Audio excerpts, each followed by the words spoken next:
ताना मारे कि यहाँ तो कि ससुरारी वाला भी हमरा के छोड़ देला। अच्छा, ससुराल के लोग भी छोड़ दिलक।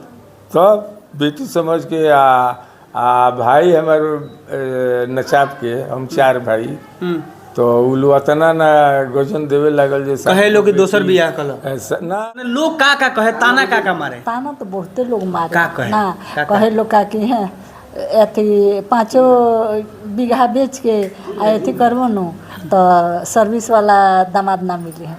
हम हमरा सामने ही हमरे से कहता हम वो लोग के मुँह ताकत ना, आँख से आंसू आ जाता। हाँ, अभियो आ जाला कि साला कैसे मने अथी करते रहे लोग।